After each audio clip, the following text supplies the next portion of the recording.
Bem-vindos ao programa Impermanências. Da Ilha Terceira para os Açores e dos Açores para o mundo.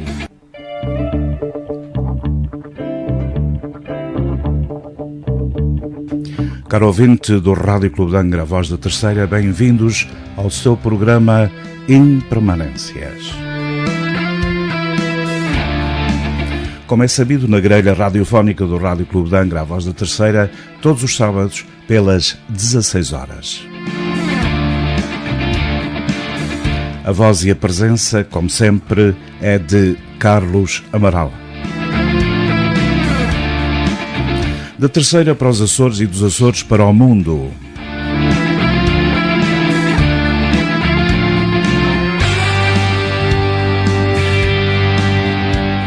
Hoje temos um convidado que se chama Ricardo Brasil, aliás, bem conhecido de todos nós, açorianos e também, por que não dizê-lo, da diáspora.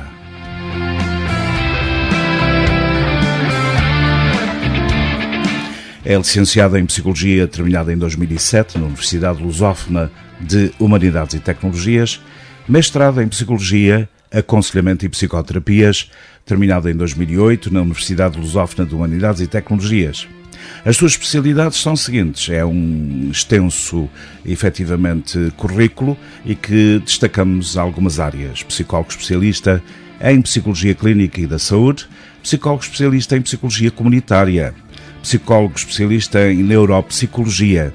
Também tem curso de pós-graduação de aperfeiçoamento dos maus tratos na criança e no adolescente, violência sexual, psicopatologia na Faculdade de Medicina de Lisboa. Ainda passou pelo Instituto de Formação Avançada em 2008.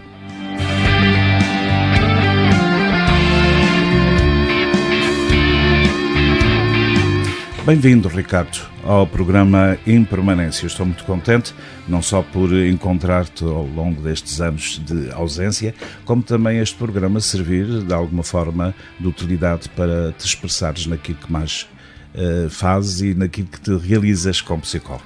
Muito bom dia, muito obrigado pelo convite e acho que é sempre um privilégio nós podermos estar na rádio ou em qualquer meio de comunicação social a falarmos sobre psicologia e a importância que a psicologia tem nos nossos dias e o bem que a psicologia pode trazer à qualidade de vida de cada um de nós. Exatamente.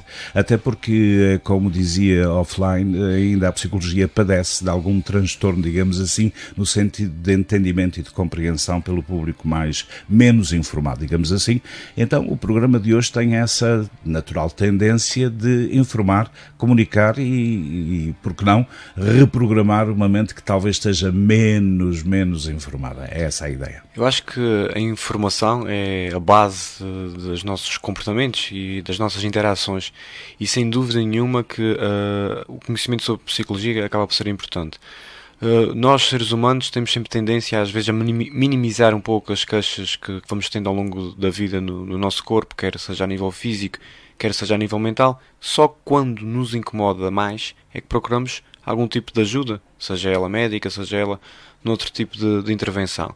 E a psicologia aqui entra um bocadinho neste âmbito, neste paradigma, que é o estudo, obviamente, entre a mente e o comportamento e as várias dimensões do comportamento, quer a nível social, quer a nível físico. E, portanto, é importante nós percebermos que a psicologia faz parte de todos nós, porque todos nós temos uma mente, todos nós temos preocupações e todos nós moldamos o nosso comportamento consoante as nossas preocupações, como é óbvio, ou seja, a nossa ação vai sempre ter uma influência da avaliação que fizemos de determinadas coisas. Exatamente. E acho que é importante nós percebermos que a psicologia é muito natural. Exatamente. E como devem ter percebido os ouvintes do Rádio Clube de Angra, a Voz da Terceira, e particularmente do Impermanências, que semanalmente está na grelha presente pelas 16 horas todos os sábados, estamos a falar, ou iremos abordar continuadamente, a psicologia, saúde mental e afins. Caro ouvinte, nem sempre nós temos o que queremos, mas temos sempre o que precisamos. E uma vez mais, o Impermanências vai dar aquilo que é necessário.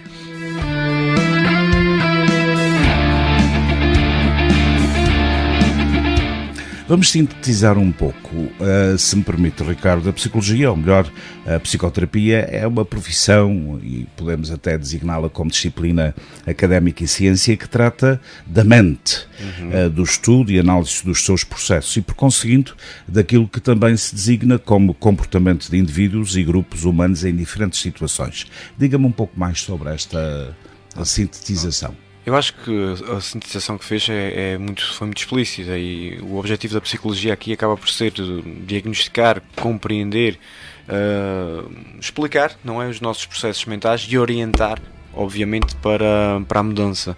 Digamos assim, quando nós temos que mudar alguma coisa para nos sentirmos melhor. Claro. E às vezes ajuda, é também ajudar a pessoa que tenha algum tipo de problema na sua vida ou que está com algumas dúvidas, como proceder para a ação para se estruturar melhor e sentir-se melhor a nível psíquico. Porque temos que pensar aqui numa coisa muito importante. Tudo aquilo que nós não resolvemos na nossa mente e que não tratamos vai se transformar em sintoma físico, por um fenómeno que é a psicossomatização. Exatamente. E quando nós compreendermos melhor aquilo que se passa no nosso psíquico, não é? Nós vamos conseguir estruturar muito melhor o nosso organismo e, por ação, os nossos comportamentos. Ou seja, toda esta associação entre eu penso, eu sinto, eu ajo, é a base aqui um bocadinho da psicologia e a própria psicoterapia, que é onde há também uma especialidade avançada em psicoterapia dentro da psicologia, porque ser psicólogo não é o sinónimo de ser psicoterapeuta. Existe dentro da psicologia N áreas. Várias áreas. Exatamente. Relativamente à parte da psicoterapia, é importante porque ajuda o ser humano a conseguir estruturar melhor uma resposta para atingir os seus objetivos, os seus comportamentos, porque por vezes nós temos dificuldade em pôr em ação determinadas coisas que queremos fazer na nossa vida. E enquanto temos aquelas dúvidas e ficamos emaranhados nestes problemas, vamos sempre ter sintomas físicos que nos vão incomodar bastante. É quase a vivência de um labirinto que não tem explicação. Exatamente. Eu costumo sempre dizer a pessoas que às vezes têm alguma dificuldade em gerir determinadas coisas nas suas vidas, fazer um simples exercício que eu já o repeti aqui na rádio, aliás, algumas vezes, que é o que é que eu posso fazer para resolver isto? Ok, e vem à cabeça várias coisas, não é? Consigo fazê-lo sozinho? Se a resposta for sim, eu passo para a próxima fase. Se for não, a quem é que eu posso recorrer ou onde é que eu posso recorrer? E vou estruturar já um plano de ação. O meu cérebro vai ficar logo muito mais sereno. O meu corpo também, porque já estou a pôr em prática algo para resolver algo. E isto é muito importante. Quando eu esquematizo, quando eu estruturo uma resposta, fico, por consequência, mais sereno. Automaticamente, já me aconteceu uma ou duas vezes, não muitas, mas já aconteceu de termos marcado a primeira consulta de psicologia, e eu faço sempre, desde há muitos anos, um procedimento. Quando marcam uma consulta para mim, por exemplo, eu ligo para a pessoa para perceber porque é que ela me procurou, mesmo antes da primeira consulta, para avaliar também se sou a pessoa mais indicada, se não sou, se pode haver algum colega ou alguma resposta na comunidade que possa ser a mais indicada. E às vezes, naquela primeira conversa, que sensivelmente uns 10 minutos, talvez nem tanto, a pessoa quando chega, já me aconteceu uma ou duas vezes, como eu disse, olha, depois de falar consigo, estruturei melhor, tive mais coragem para fazer aquilo que não tinha feito, e neste momento, na realidade, se calhar já nem sequer preciso muito falar consigo. Já me aconteceu isso e achei extremamente interessante. Não deixa de ser interessante. Exatamente. Porque há ditados antigos que nos explicam muito bem. É como que descobrir um insight que até então estava vedado. Exatamente, porque todos nós temos vários recursos. Claro que recursos sim. internos que podemos utilizar para respondermos às exigências que o cotidiano nos traz. Não compreendidos, não avaliados. Exatamente, não compreendidos, não avaliados. E por vezes, quando estamos a falar com outra pessoa, e os ditados antigos valorizo-os muito, e o a conversar é que a gente se entende, não é? Que é um dos ditados antigos, mais antigos. Nós a conversarmos com alguém, às vezes só o facto de estarmos a exteriorizar o que sentimos, vamos buscar respostas que até então não tínhamos pensado. E na psicoterapia acontece muito isso, que é ao pensar o que é que pode fazer, como é que se sentiu, como é que gostaria que tivesse sido. Nós a explorarmos todos esses conceitos conseguimos chegar a respostas que não tínhamos pensado antes, e o objetivo é um bocadinho Isto esse. arrasta-me para uma memória que eu tenho desde os tempos de estudante em que se falava da cultura grega e aquele descobre-te a ti mesmo e todos os mistérios te serão demonstrados. Isso é realmente uma coisa muito interessante e que nos faz lembrar efetivamente esse tipo de cultura e esta frase em particular. Os mistérios que estão dentro de nós são para descobrir. Sem dúvida, e a psicologia surge há muitos anos atrás, e a primeira vez que é falada, a psicologia advém da filosofia, teve muitos anos agregada, e o primeiro termo encontrado em livros que dizia psicologia vinha exatamente de expressões gregas, como disse aqui, do psique, que era a alma, e o logos, que era a doutrina. Exatamente. E portanto foi a primeira vez que a palavra psicologia aparece, é associada num livro de filosofia e abordada não deixa dessa de ser forma. interessante. Mas vamos tocar nesses pontos todos, porque eu acho que são pontos fabulosos, e voltamos dentro de instantes.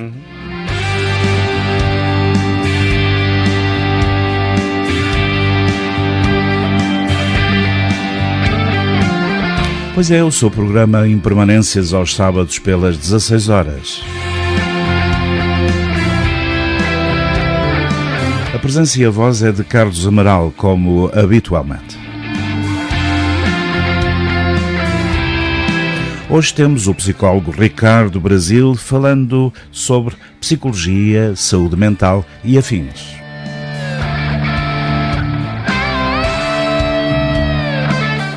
Então, digamos que para dar continuidade a esta conversa, a este debate, a psicologia tem como objetivo, creio eu, imediato, a compreensão não só do indivíduo, mas também dos grupos, da sua relação com o meio ambiente, tanto pelo estabelecimento, digamos, de princípios universais, como pelo estudo de casos específicos, e tem, segundo alguns peritos, como desígnio final, o benefício geral da sociedade. Certo. Como diz? Claro que sim, nós todos fazemos parte de algum grupo e temos vários papéis sociais. Eu sou psicólogo, mas também sou pai, sou amigo, sou neto, sou funcionário de determinada instituição, sou adepto do Benfica, orgulhosamente, gosto sempre de o dizer, mas pronto, ou seja, tenho vários papéis sociais, não é? Claro. E dentro desses papéis sociais tem grupos. E dentro desses grupos temos determinados paradigmas e temos determinadas orientações, umas mais naturais, outras mais estruturadas, mas temos sempre tendência em poder avançar ao longo do comportamento do grupo. Eu vou-lhe dar aqui um exemplo muito simples. Quando era estudante universitário, uma vez fui num cortejo, num Sporting Benfica, fui no cortejo do Estádio da Luz até ao Estádio de Alvalade, com as claques do Benfica. E foi uma experiência interessante, mas também muito... como é que eu vou explicar? Agora, olhando para trás, realmente importante explorá-la, porque o comportamento que nós temos quando estamos a cantar pelo nosso clube e as emoções fisiológicas que temos e o efeito do grupo em nós é, sem dúvida nenhuma, surreal, porque a adrenalina com que se chega ao estádio é completamente diferente de quando eu vou simplesmente ao estádio ver um jogo. Não esquecendo as endorfinas. Exatamente, portanto as endorfinas, que nos dão felicidade. Tudo ali. Quando nós retratamos um comportamento semelhante para uma sociedade, ou mesmo na escola, e ainda ontem vi um vídeo no Facebook de uma agressão que houve na Escola das Capelas, agressões que sempre aconteceram nas nossas escolas, quando eu era estudante, na sua altura também, sempre aconteceu, sempre vai acontecer. A única diferença é que agora elas são filmadas e têm uma maior exposição. Claro. Mas muitas das vezes há pessoas que agridem porque o grupo está a agredir. E lá está, é a tal modelagem que Bandura tanto nos falou na aprendizagem social e nesta componente, que a criança vê, e há vários estudos sociais em que as pessoas não defendem aquela ideia, nem sequer concordam com aquilo, mas tem um grupo de 30 e 29 disseram que é aquilo, a pessoa também se levanta e também diz que é de determinada maneira. Portanto, nós somos influenciados pelo grupo. E hoje em dia, com as redes sociais e com o impacto da comunicação social, nós acabamos por ser sempre um bocadinho influenciados por toda a informação que nos chega, que às vezes também nos chega de uma forma filtrada. No fundo, isto prova que somos seres gregários num sentido lato e até específico do termo. Estamos agregados a uma determinada condição e influenciados por essa condição. Certo. Pela família, em primeiro lugar. Bom, para melhor ser entendido o contexto da psicologia, e neste caso daquilo que acabou por referir e muito bem, podemos talvez dizer que um pesquisador ou um profissional desse campo é conhecido como psicólogo, como é óbvio, podendo ser classificado como cientista social. Certo. A psicologia é uma ciência e é importante que as pessoas percebam isso, porque os factos que advêm de toda a ciência psicológica são todos palpáveis, pragmáticos, Claro. e portanto que advém do diagnóstico e dos instrumentos da avaliação psicológica que nos dão dados instrumentos esses que são validados para as populações dos determinados países, para a portuguesa no nosso caso, que foram validados porque foram feitos estudos com muitas pessoas para validarem aquele instrumento e que nos dão uma informação sobre determinada patologia, obviamente mensurável, e que depois nós vamos, ao longo do tratamento, reaplicando. É como se é muito semelhante ao fazer análises agora. O médico dá diretrizes ou dá uma medicação e fazemos análises daqui a algum tempo. A psicologia é semelhante neste ponto, a nível da parte mais psicométrica, em que nós conseguimos quantificar os sintomas das pessoas e conseguimos, obviamente, depois transformá-los em qualidade de vida da própria pessoa quando há uma redução dessa sintomatologia, e isso é muito interessante. Exatamente. Muito bem, voltamos dentro de Claro que instantes. sim.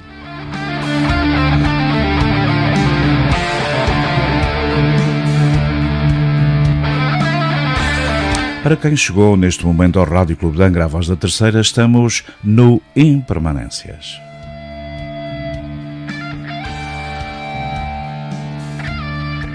A presença e voz semanal às 14 horas de todos os sábados é Carlos Amaral.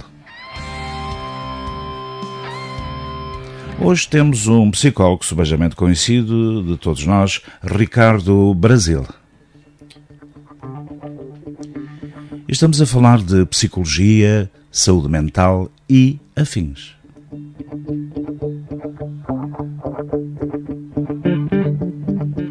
Penso que não deixa de ser importante apontar que todos os psicólogos, como o Ricardo, exploram conceitos como, por exemplo, a percepção, a cognição, a atenção, a emoção, a própria inteligência dita emocional também, a fenomenologia, por que não, a motivação, o funcionamento do cérebro humano, a própria personalidade, os comportamentos, os relacionamentos interpessoais, incluindo aquilo que hoje se tornou moda, a palavra resiliência, que é agora um modismo, entre outras áreas. Portanto, podemos considerar que os psicólogos de variadas orientações também estudam, além dos fenómenos conscientes, conceitos como o inconsciente e os seus diferentes modelos.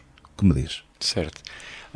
O inconsciente foi estudado sempre desde o início da psicologia, ainda desde a altura que falei há pouco sobre a primeira vez que surge a palavra, o psique e o logos, não é? Entre a alma e a doutrina. E sempre com um fascínio que era feito na altura pelo estudo dos sonhos. Exatamente. Que Carl Jung avançou muito nessa área. O Carl Jung, que era discípulo do Freud, exatamente, e que se estudava muito o inconsciente, sem dúvida. Hoje em dia temos determinadas áreas da psicologia mais centradas também em alguns processos inconscientes e até dentro da psicologia clínica, a hipnoterapia, por exemplo, é uma das áreas que hoje em dia começa a ganhar outra vez mais força e começa a ganhar outra vez um papel preponderante no tratamento de determinadas, e respeito, certo, claro, de determinadas patologias, mas é importante que as pessoas percebam também que a certificação profissional para se fazer determinados procedimentos é muito importante. Claro. Estamos aqui a falar da nossa mente, que é uma coisa muito sensível a determinadas intervenções. E, portanto, acho que dentro das áreas que possam estudar não só os processos conscientes como os inconscientes, são fantásticos. Nós temos que perceber sempre que nós todos temos alguns atos que às vezes são mais inconscientes, mais impulsivos. E aqui vamos para a velha história entre as emoções e os sentimentos, não é? Exatamente. As emoções são imediatas e às vezes advêm de processos mais inconscientes e que nós não os conseguimos controlar tão bem. E que é sempre como é que eu vou explicar? É sempre uma curiosidade, às vezes, nós tentarmos perceber como é que vamos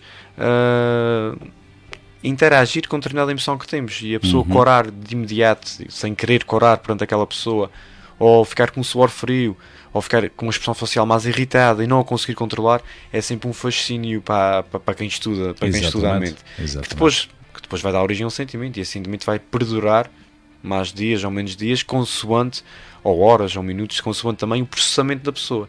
E é aqui que a psicologia tem um papel importante, que é ajudar a pessoa a compreender determinadas coisas que possam estar a acontecer, a orientá-la para aceitar determinadas coisas que aconteceram na vida delas, e a partir do momento que aceitamos determinados fenómenos nas nossas vidas, ficamos muito mais felizes. Mesmo situações negativas e complicadas que possam surgir. Aqui a palavra, talvez, sublimação possa ter alguma importância neste particular. Sim, também, obviamente, porque lá está, os processos de aceitação de determinadas coisas que nos acontecem são fundamentais para, lá está o que falou há pouco, para que a nossa resiliência depois nos ajude. Exatamente. Vamos chamar a resiliência como se fosse uma resistência psicológica. Na nossa capacidade de nos ajustarmos a determinadas situações que nos aconteceram e que nos deixaram mais vulneráveis. E mesmo num processo de luto, por exemplo, em que a pessoa tem que aceitar a perda e vai ter que sofrer para poder depois se reerguer.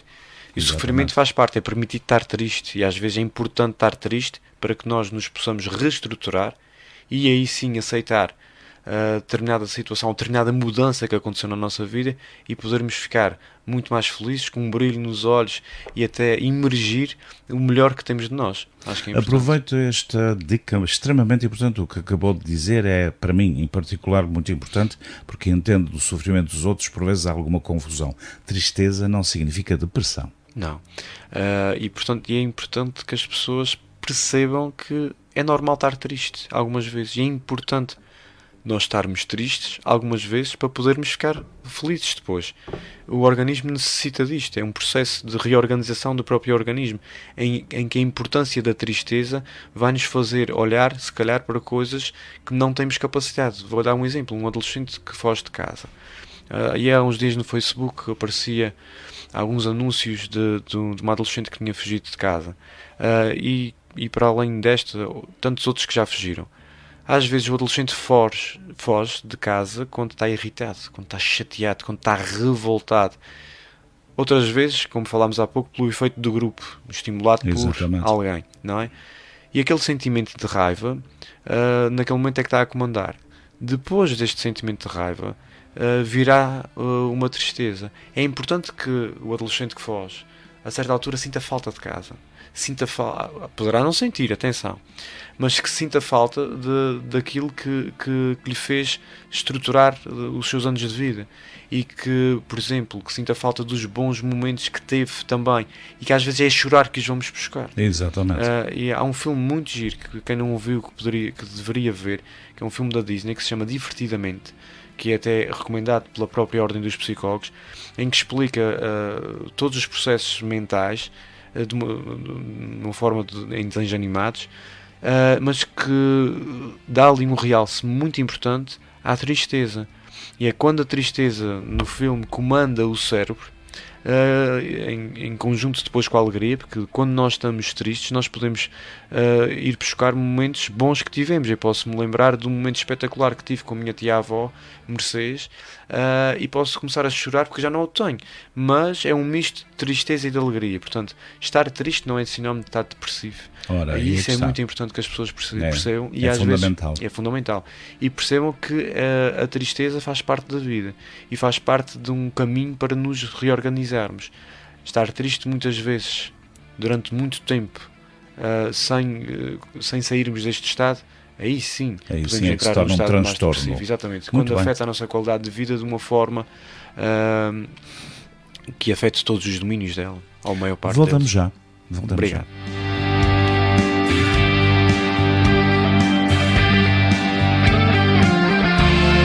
Pois é, caro ouvinte do Rádio Clube de Angra, a voz da Terceira, está, portanto, ouvindo o Impermanências. Como sempre, a voz e presença é de Carlos Amaral, com os convidados habituais. Hoje, em particular, temos o Ricardo Brasil, um conhecido psicólogo, que nos fala sobre psicologia, distúrbios mentais, porque não, saúde no sentido exato do termo e afins.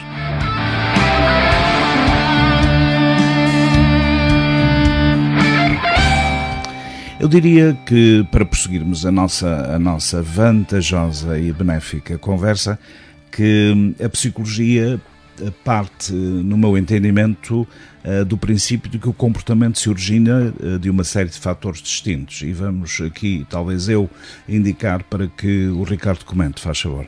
Variáveis orgânicas, por exemplo, disposição genética, metabolismo, etc. Muita gente não está por dentro e talvez convenha decifrarmos um pouco isto. Aquilo que se trata da própria disposição, do temperamento, da própria inteligência que há pouco se focou, a motivação, etc. E as situações diversas, as influências, de novo, do meio ambiente, da cultura, dos grupos de que a pessoa faz parte, etc. Penso que este princípio poderia, neste caso, ser avaliado como, digamos, uma base para os diversos comportamentos em que a psicologia está atenta. Sim, sem dúvida nenhuma. A partir do momento que começamos a surgir enquanto seres humanos, começamos logo a ser influenciados, desde da altura que estamos na barriga da nossa mãe. Exatamente. Pelas vivências que ela teve durante a gravidez, pelo que ela ouviu, pelo que ela processou, nós vamos começar logo a sentir, logo ali. Quando nascemos, temos logo uma das primeiras situações de maior stress, que é sair de uma zona muito confortável, como era o caso do meio uterino, não era? Para um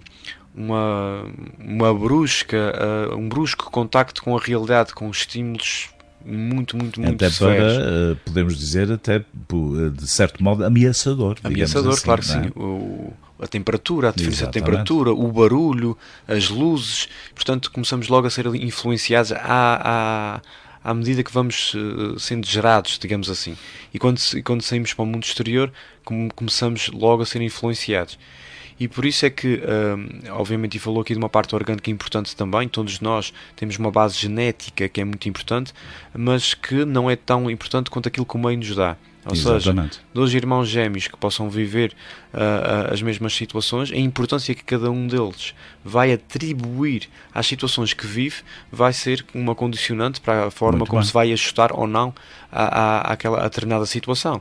E acho que isto é muito interessante. Também temos aqui um período, há muitos anos atrás, propriamente em Paris, eu assisti a uma, digamos, divagação científica de um senhor muito importante no meio da psicologia, particularmente transpessoal, que iremos abordar ligeiramente, em que ele dizia que o período perinatal era muito importante na composição de todas as reações que mais tarde se iriam, digamos, valorizar ou não no desenvolvimento daquela criança.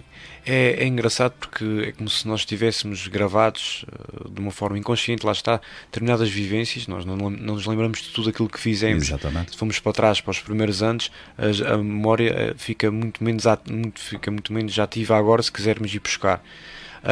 Mas há determinados códigos que estão lá e que estão gravados, digamos assim. E sem dúvida nenhuma que as primeiras vivências condicionam a maneira como nós reagimos a determinados estímulos. E lá está, aqui temos a velha história entre a associação de estímulos, não é? O condicionamento de estímulos. Em que uma criança, por exemplo, é mordida por um cão e depois generaliza e fica com medo de todos os cães. Nós depois, na psicologia, uma das coisas que fazemos também é a extinção de determinados estímulos e determinadas associações que a nossa mente faz. Todos nós podemos fazer isso. Porque nós somos também obreiros das nossas preocupações. Ora, aí está. E grande parte do nosso sofrimento é causado por nós próprios, pela forma como nós percepcionamos determinados estímulos e a forma como os integramos, como os processamos. E nós é que criamos as nossas prisões mentais. Muitas das vezes a psicologia ajuda a dar as chaves para que as pessoas abram os cadeados ou as portas das suas próprias prisões mentais. O que o Ricardo acabou de dizer é extremamente importante e eu, de facto, valorizo essa importância porque sou eu próprio a repetir isto diariamente, inclusive até de uma forma mais ou menos assertiva, dizer que nós somos donos do nosso próprio destino e há que assumir. Porquanto aqui também existe uma razão plausível de entendimento, que é o aspecto religioso que traz esse destino, entre aspas, que por vezes não é muito bem manobrado, muito bem entendido e entra na tal caixinha de Pandora como algo de um destino macabro, assim como o fado, que não devia ser entendido dessa forma. E eu, que sou intérprete dele, não o entendo dessa forma. Portanto, está a ver, isto que acabou de dizer tem suprema importância. A parte da religiosa e da espiritualidade, da própria vivência da espiritualidade associada à religião, porque a espiritualidade não tem que estar sempre associada à religião. A própria espiritualidade pois não. É o poder estar no Porto de Pipas a pescar e a viver a plenitude daquele momento, estar presente naquele momento e por ali. E acho que é também importante a gente realçar até porque isto. A própria palavra, se for examinada, verifica-se que é religar, vem do termo religar, que é fazer ponte entre todas as estruturas conhecidas e por conhecer. Claro que sim. Eu conheço muitas pessoas que são extremamente religiosas e que isso lhes faz muito bem, outras que são extremamente religiosas e que isso não lhes faz tão bem, outras que são agnósticas, e conheço algumas pessoas que são ateus e que não entram por esta área, mas às vezes a própria exploração da fé é motivação para muitas pessoas. Eu tenho um paciente meu que é extremamente tem muita fé e é muito religioso, e às vezes ele diz-me assim: a minha mulher às vezes não percebe porque é que eu, perante situações muito complicadas ou muito difíceis, porque é que eu continuo sempre otimista. E eu digo-lhe assim: eu tenho fé e eu acredito plenamente que vou ter força para conseguir alcançar aquilo que nós precisamos. E aquela componente religiosa para ele é extremamente importante. Ele tem uma fé muito grande que lhe ajuda e que lhe impulsiona a atingir determinados objetivos. E acho que é muito interessante esta componente. Afinal, somos seres multidimensionais e, como tal, a fé tem diversos patamares, diversos entendimentos, diversas aceitações e, por que não, também suscita diversas discussões. Voltamos já. Claro.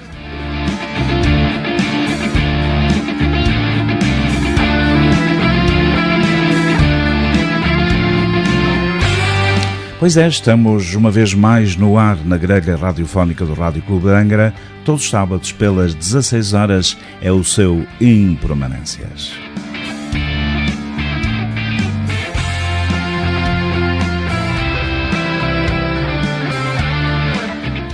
Na vossa presença, digamos a voz e a presença habitual de Carlos Amaral. De novo, o nosso convidado, só para que tenha, enfim, vindo até nós neste particular momento, temos o psicólogo Ricardo Brasil. O debate agradável é sobre psicologia, saúde mental e afins.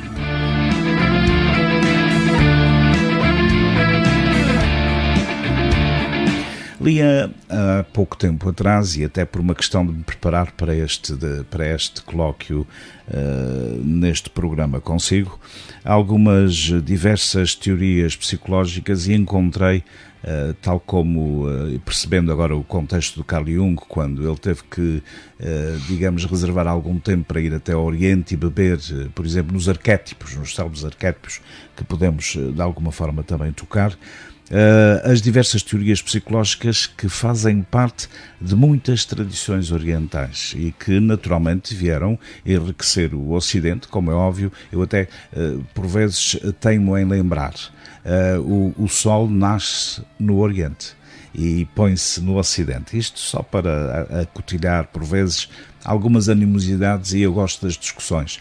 Então, as tradições orientais parecem-me que, de certo modo, preservam na psicologia ocidental, digamos assim, no ritmo mais científico do termo, enquanto ciência tem as suas primeiras raízes nos filósofos gregos, como já se disse, e a partir da separação que teve na filosofia mais ou menos no século XIX, é que veio a ter esta dimensão que, por obra direta de todos os defensores da mesma e de todos os executores da mesma, parece que hoje não devia haver grandes mistérios sobre a psicologia. O que é que me diz?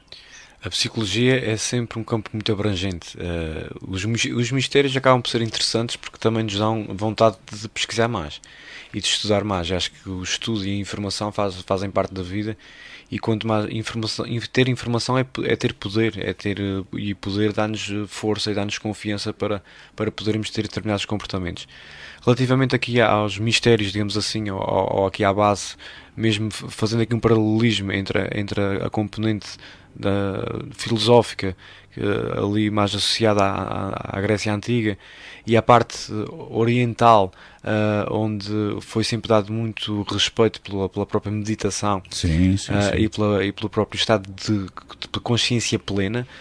Acho que é interessantíssimo fazermos esta associação nas doutrinas da psicologia e nas áreas da psicologia que nos surgem atualmente, e que basicamente lhes é atribuído novos nomes, como mindfulness, que é a consciência plena, a atenção plena, aliás, que é nada mais nada menos, que advém nada mais nada menos do que uma parte oriental, e a importância da meditação. E que o atual Dalai Lama defende, certo, em todo o mundo. E que hoje em dia foi trazida para a população mais ocidental devido ao ritmo de vida da população ocidental. E aqui podemos dizer, como eu também já tive a oportunidade de abordar noutros programas, que hoje em dia os grandes gestores de empresas, das maiores empresas mundiais, e as cidades mundiais mais desenvolvidas, seja nos Estados Unidos, seja nas grandes cidades europeias, Paris, Londres, etc., nós temos uma base de meditação, de mindfulness, muito vincada hoje em dia, e temos empresas que têm momentos para os seus colaboradores poderem ter esta parte de meditação. No mindfulness é meditação e é atenção plena, que é muito importante, que é basicamente dar ao cérebro silêncio e dar a oportunidade ao cérebro que de deixar, necessário hoje em dia, deixar de estar tão ativo nos processos cognitivos e poder estar só centrado em determinadas coisas. E isso faz-se de uma forma muito interessante. E o mindfulness, que hoje em dia está integrado na psicologia de terceira geração, já existem muitas pós-graduações nestas áreas, ganha uma força muito grande, e nas maiores universidades mundiais, Oxford, Princeton, Harvard, com estudos com ressonâncias magnéticas, onde mostram as diferenças das pessoas que introduzem no seu dia-a-dia, no seu cotidiano, a meditação, e das que não o fazem. As reações bioquímicas, que são múltiplas. Exatamente, e estamos aqui a falar de uma mudança da estrutura orgânica cerebral. Exatamente, até do próprio DNA. Exatamente, de um aumento de áreas encefálicas que são feitas sem qualquer tipo de introdução de medicações, ou etc. Apenas por uma mudança comportamental e por proporcionar ao nosso cérebro determinadas experiências, e proporcionar ao cérebro a experiência da meditação. E temos um estudo muito interessante na Universidade de Harvard, feito pela doutora Sara Lazar, que conseguiu mostrar, através de ressonâncias magnéticas, antes das pessoas meditarem e depois das pessoas meditarem, que a própria estrutura cerebral se altera, nomeadamente o lobo frontal. Exatamente. Que é uma das áreas mais importantes no nosso cérebro. Isto só comprova, Ricardo, que nós somos um laboratório ambulante. Nós somos um laboratório ambulante, e podemos mudar aquilo que somos mediante aquilo que fazemos. Mas e aquilo que pensamos. Isto dá-nos um sentido de liberdade, absolutamente. Fantástico. Espero que o nosso ouvinte aproveite. Até já.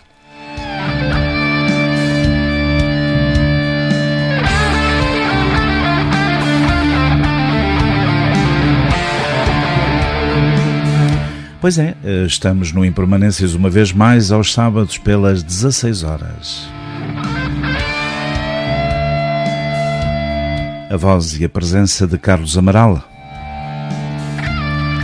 Hoje um tema que quero eu, de certo modo, assumir como importantíssimo para a nossa própria saúde mental. Digamos que, sob o ponto de vista da perspectiva biológica, que me interessa também, porque estou na área, nessa área e nessa perspectiva, digamos que a base do pensamento da perspectiva biológica é a busca das causas que ditam o comportamento, por exemplo, no funcionamento dos genes, do cérebro e dos sistemas nervoso e endócrino, que é muito importante. O campo contemporâneo da biopsicologia, que é também uma área hoje mais do que nunca falada e, de certo modo, abrangida também pela ciência psicológica, ou neurociência, para melhor dizermos, fala não só dos aspectos comportamentais, como se concentra nas causas físicas que sustentam o comportamento. Ora, isto tudo vem da sequência do que o Ricardo tinha acabado de dizer e não deixa de ser um fator muito importante para que se compreenda. Sim, sem dúvida nenhuma. Acho que a interação entre a parte biológica, fisiológica e a parte psíquica cada vez mais é realçada nos laboratórios de psicologia e dentro mesmo da própria neuropsicologia, que faz o estudo das funções mentais superiores, onde se avalia e faz ali uma ponte entre a psicologia e a neurologia, neste caso a neurologia, a área da medicina. O neuropsicólogo vai, por exemplo, estudar ali as áreas que são afetadas mediante determinadas patologias neurológicas, porque podemos ter lesões cerebrais e essas próprias lesões cerebrais ou outro tipo de comprometimento encefálico e essa patologia não ter na nossa vida diária um impacto. E a neuropsicologia vai quantificar e vai fazer isso de uma forma muito interessante. Relativamente a toda esta panóplia, e a psicologia tem hoje em dia nos mais variados pontos mundiais grandes centros de estudo com técnicas de biofeedback, de neurofisiologia, que hoje em dia são quantificadas de uma forma muito, muito elementar, e acho que é importante percebermos que grande parte dos estudos que são feitos com determinadas, vamos lá chamar, novas doenças, porque nós temos uma experiência média de vida cada vez mais alta, e com essa experiência média de vida cada vez mais alta surgem-nos doenças que antigamente não surgiam. Exatamente. E as demências aqui têm um grande impacto. Faz parte da senilidade. Exatamente. Associado a tudo isto, todas as técnicas que acabámos de falar e os campos da meditação e das outras técnicas de relaxamento e da própria hipnose ganham aqui um impacto muito, muito forte. Isto faz-me lembrar também, de uma forma muito particular, até porque experimentei e experimento, a palavra Gestalt, que significa, portanto, por um lado forma, formato, configuração, ou ainda o todo, é, na velha perspectiva oriental trazida para o Ocidente, através dos mais diversos movimentos, aquilo que se poderia referir como o todo é mais que a soma das suas partes. Sem dúvida nenhuma. E ainda ontem, por acaso interessante falar nisso, ontem no programa da Casa de Saúde de São Rafael, trouxemos aqui 2 monitoras onde explicaram o seu trabalho prático com os nossos utentes na casa de saúde, e o tema que eu tinha sugerido como base de arranque, motor de arranque para a sessão, era as partes como o todo. Exatamente, o todo sendo o todo a soma das partes. É importante nós percebermos que todos os detalhes, todos os pormenores fazem uma grande diferença em tudo aquilo que vivemos, seja a trabalhar numa instituição como na Casa de Saúde de São Rafael ou num hospital, onde todos os funcionários têm um papel preponderante, desde o empregado de limpeza ao médico, e acho que sem o papel deles e a ação deles, a empresa, ou o hospital, ou a Casa de Saúde de São Rafael não funciona, não é? Como nas nossas vidas também a mesma coisa. As partes todas e os fragmentos que fazem o nosso eu. E estamos a falar da intercomplementaridade. Obrigatoriamente. Exatamente. Todos nós temos uma personalidade, todos nós temos um determinado temperamento e todos nós temos determinados comportamentos que advêm de toda esta conjuntura, aliada à parte hereditária e genética, que também tem um peso importante aqui, juntamente com as experiências sociais. Lá está. O nosso eu como um reflexo não só da hereditariedade e da parte mais biológica que temos, da estrutura da nossa personalidade, que advém exatamente entre um misto de uma parte genética com uma parte social, da importância das experiências sociais que foram sendo desenvolvidas, com tudo aquilo que nós percepcionamos à nossa volta e que nos fazem poder ter uma maior consolidação ou não do nosso eu. Muito bem, vamos refletir por alguns instantes e voltamos já.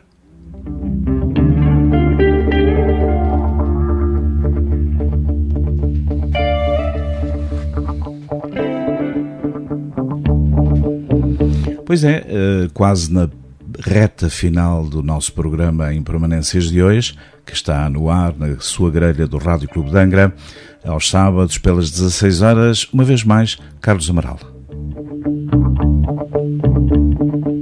Com um convidado, o psicólogo Ricardo Brasil, para debatermos, como temos feito ao longo destes 44 minutos, quase no final do programa, saúde mental, psicologia e afins.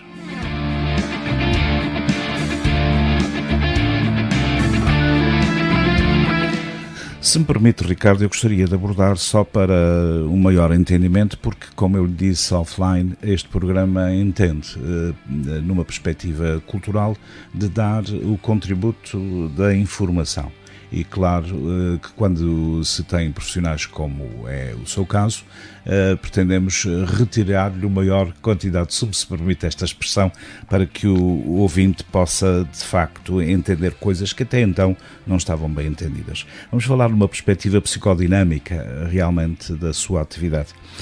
E segundo a perspectiva psicodinâmica, o comportamento é movido e motivado por uma série de forças psíquicas, sejam elas internas ou externas, que descreve a mente com base em conceitos de energia, tensão, instintos, pulsões, desejos, como as necessidades internas de um lado e as exigências sociais do outro. Como é que, tendo em conta toda esta, análise científica, digamos assim, que sintetiza uma série de coisas que já foram ditas, como é que, no fundo, somos capazes de viver em plenitude e equilibradamente? Isto é sempre um desafio, porque lá está o Ricardo de 29 de Abril, e aproveito para dar uns parabéns ao meu irmão, pode ser diferente do Ricardo de 29 de Janeiro. E portanto passando e vivendo a mesma situação. Depende muito de como o nosso organismo está, e aqui é importante as pessoas perceberem que nós devemos sempre tentar alcançar a homeostase, que é o equilíbrio das funções internas do organismo. E que se houver aqui alguma delas que não esteja a funcionar mais corretamente, nós podemos não vivenciar na sua plenitude tudo aquilo que de bom a vida tem para nos dar. E estas pulsões às vezes podem não ser o motor de arranque que serão num dia em que a gente esteja mais equilibrados, mais bem dispostos. E por isso é que às vezes determinadas pessoas têm uma grande dificuldade em se levantar de manhã, e a mesma pessoa noutra altura levanta-se com uma força e com uma vontade de ir para o trabalho e de chegar e de fazer, porque lá está, tem a ver com o equilíbrio que nós temos que tentar alcançar à medida que vamos vivendo e que vamos interagindo com o meio em que estamos, e para interagirmos com o meio em que estamos, temos que integrar tudo aquilo que o meio nos dá, e temos que ser atentos àquilo que o meio nos dá. Exatamente. E uma das dicas que dou sempre às pessoas é, lá está, e vou buscar mais um ditado: não deixes para amanhã o que podes fazer hoje. Exatamente. Porque às vezes o deixar ou adiar determinadas coisas não é o melhor, e pode ser um sinónimo de sofrimento. Portanto, às vezes fazer uma simples lista de problemas que afetam a minha qualidade de vida e perceber ali, imaginemos que a pessoa sinaliza 6 problemas e que um deles é a insónia, por exemplo, e aqui muita gente vai ficar atenta agora àquilo que eu estou a dizer, porque muita gente sofre de insónia primária, que é a dificuldade em adormecer, ou secundária, que é acordar à meia da noite e depois não dormir mais. Se calhar, se as pessoas resolverem naquela lista o problema número 1 ou número 2, vão deixar de ter insónia, porque se calhar era o problema número 1 ou número 2 que estão a influenciar o sono. E vai aumentar a ansiedade. Exatamente, e depois a falta de vontade para fazer as coisas pode advém da insónia muitas das vezes, que a pessoa não descansa, depois não tem vontade para fazer. Claro. E aqui tem que ser um agente ativo na sua resolução de problemas e na sua vida, sem dúvida nenhuma. Muito bem, voltamos.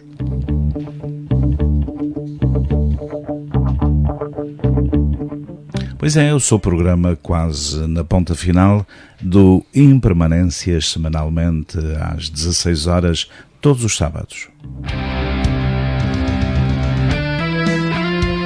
Hoje estamos a debater a psicologia, a saúde mental e afins. E o nosso convidado é o psicólogo Ricardo Brasil.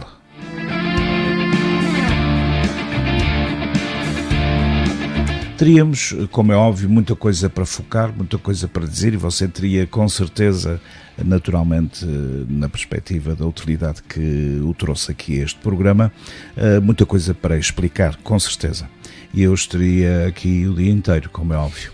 Mas há sempre uma coisa que me preocupa, que é os aspectos humanistas de todas as áreas da ciência, que em determinada altura foram, talvez por razões óbvias, mal entendidos, mal comportamentalmente estudados, em que o humanismo ficou um pouco arrediço, em que o médico, o psicólogo, qualquer área de saúde que fosse ou não útil à sociedade, tinha esse contacto, digamos, importante entre o paciente e a pessoa do médico, a pessoa do técnico. Creio que, ultimamente, felizmente, isto tem vindo a mudar. E acho que também a psicologia trouxe, a meu ver, na minha opinião, essa componente humanista. Eu gostaria que me dissesse alguma coisa sobre isto. Vou dizer com um enorme prazer.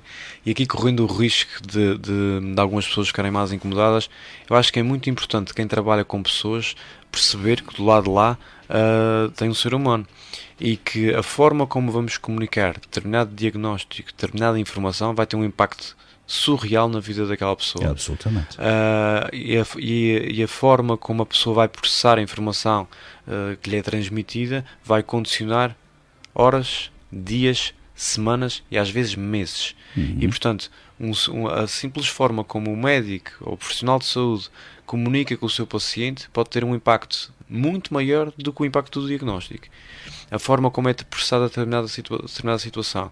E sem dúvida nenhuma, há pessoas que estão muito presas ao modelo biomédico, que é importante, mas é muito importante agregar o modelo humanista ao modelo biomédico, porque quando falamos e tratamos de pessoas, nós podemos tratar como caixotes. Ora, e a questão? E portanto, temos que ter essa sensibilidade, porque então, quando há uma grande confiança no profissional de saúde ou no seu conhecimento, transmitir esse conhecimento de uma forma serena, de uma forma segura para o paciente, vai fazer toda a diferença. E, portanto, quem nos possa estar a ouvir e se calhar que possa estar um bocadinho mais desligado desta componente, porque nós todos temos personalidades diferentes, nem todos temos tanta facilidade de comunicação, nem todos temos tanta facilidade de ter maior proximidade de quem está à nossa frente, mas acho que esta deve ser a base da interação com quem lida com pessoas. No fundo, estamos a falar da linguagem dos afetos, penso eu. Sem dúvida. E é muito importante hoje, mais do que nunca, termos a capacidade de sermos afetuosos nas mais diversas áreas de interpretação de vida humana. Certo. Vivendo numa era onde o distanciamento está a comandar aqui a nossa sociedade, uma mão no ombro, uma mão na mão, um olhar mais sorriso mais fixo, sem máscara, quando possível. Exatamente, pode fazer a diferença no dia daquela pessoa e na forma como ela vai encarar o desafio que tem pela frente. E acho que isso é muito importante. Muito bem, voltamos já em segundos.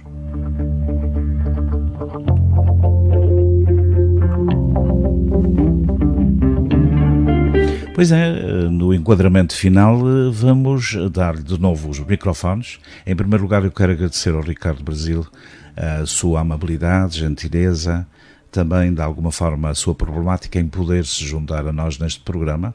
Bem, sei que também tem presença, digamos, semanal aqui no Rádio Clube de Angra, mas o meu agradecimento em permanências e, efetivamente, o meu pessoal agradecimento. Muito obrigado pela colaboração e pela lição, de facto. E gostaria que me dissesse alguma coisa, apelando para as mentes que nos ouvem, e são muitas, aquilo que achar por bem dizer. Muito obrigado pelas palavras também, pelo convite. Para mim, como eu disse no início do programa, é sempre um privilégio poder fazer chegar a psicologia aos ouvidos de cada pessoa que se possa cruzar com o Rádio Clube de Angra, neste caso, que é o nosso meio de comunicação. Acho que também é importante agradecer à Casa de Saúde também o tempo que me foi cedido para vir aqui e sempre a abertura para podermos fazer chegar aquilo que fazemos a quem nos possa ouvir, e para quem nos possa ouvir, eu acho que é sempre importante as pessoas perceberem que tudo se resolve, e eu digo isso várias vezes, com calma e serenidade tudo se resolve, mas é importante nós partirmos sempre para a ação, tratarmos de situações que temos para tratar, para que essas não nos possam condicionar na forma como sentimos e depois na forma como nos comportamos, e acho que esta era uma mensagem que gostava que ficasse aqui bem explícita, que nós também somos e devemos ser agentes ativos na nossa vida, e se nós temos capacidade para criar os problemas, também temos capacidades para os resolver. Muito bem. Muito obrigado uma vez mais. Muito obrigado. Pois é, foi o Impermanências desta semana, pelas 16 horas aos sábados, não esqueçam, e nem sempre temos o que queremos, mas temos sempre o que precisamos. Este foi o Impermanências.